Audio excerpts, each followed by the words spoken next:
గుజరాత్లోని రాజ్కోట్లో శనివారం జరిగినటువంటి అగ్ని ప్రమాదంలో 12 మంది చిన్నారులు సహా 28 మంది మరణించారు. అగ్నిమాపక సిబ్బంది రాత్రి వరకు మంటలను ఆర్పే పనిలో నిమగ్నమయ్యారు.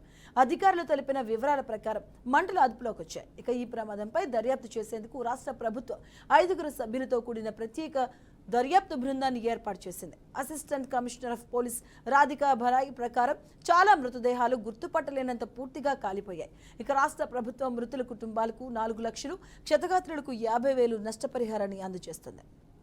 రాజ్కోట్ కలెక్టర్ ప్రభావ్ జోషి తెలిపిన వివరాల ప్రకారం శనివారం సాయంత్రం 4:30 టైంలో గేమ్ జోన్లో అగ్ని ప్రమాదం జరిగినట్లు అగ్నిమాపక నియంత్రణ గదికి సమాచారం అందింది.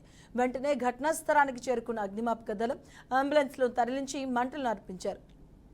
గేమ్ జోన్ నుంచి తప్పించుకున్న వారిలో ఒకరు శనివారం టీఆర్పీ గేమ్ జోన్లో అంతా బాగానే ఉందని చెప్పారు. పిల్లలు ఆడుకుంటూ బిజీగా ఉండగా ఒక్కసారిగా పేలుడు సంభవించింది.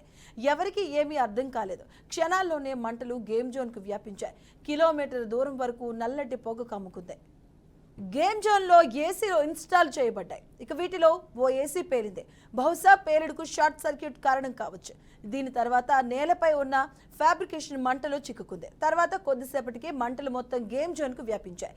ఇక ఈ ప్రమాదంలో 28 మంది చనిపోయారు. స్థానిక ప్రజల ప్రకారం గేమ్ జోన్కు 4 యజమానులు ఉన్నారు. వీరిలో యువరాజ్ సింగ్ సోలంకి, ప్రకాష్ జైన్, రాహుల్ రాథోడ్, మహేంద్ర సింగ్ సోలంకి పేర్లు తెరపైకొచ్చాయి. ఇక వారిలో ఒకరైన యువరాజ్ సింగ్ సోలంకిని పోలీసులు అదుపులోకి తీసుకున్నారు. మృతదేహాలన్నింటినీ అదుపులోకి తీసుకుని పోస్టుమార్టం తరలించినట్టు పోలీసు అధికారి ఒకరు తెలిపారు. ఇక మృతదేహాలకు DNA పరీక్షలు నిర్వహించనున్నారు. ఈ ప్రమాదానికి సంబంధించి అనేక ప్రశ్నలు పోలీసు యంత్రాంగం, మున్సిపల్ కార్పొరేషన్, అగ్నిమాపక దళాలకు తలెత్తుతున్నాయి. టీఆర్పీ గేమ్ జోన్కు అగ్నిమాపక దళం NOC ఇచ్చిందా అనేది మొదటి ప్రశ్న. ఇక టీఆర్పీ గేమ్ జోన్ అగ్నిమాపక వ్యవస్థను ఇన్స్టాల్ చేసిందా అనేది రెండో ప్రశ్న. ఈ ఘటనపై ముఖ్యమంత్రి భూపేంద్ర పటేల్ విచారం వ్యక్తం చేస్తూ విచారణకు ఆదేశించారు. రాజ్కోట్ పోలీస్ కమిషన్ నగరంలోని అన్ని గేమ్ జోన్లను మూసివేయాలని ఆదేశించారు. ఈ ప్రమాదంపై సంతాపం వ్యక్తం చేస్తూ తమ ప్రియమైన వారిని కోల్పోయిన వారందరికీ తమ సానుభూతి తెలియజేస్తున్నట్లు ప్రధాని మోదీ సోషల్ మీడియా ప్లాట్ఫామ్ ద్వారా ట్విట్టర్లో రాశారు. క్షతగాత్రులకు మెరుగైన వైద్యం అందిస్తామన్నారు.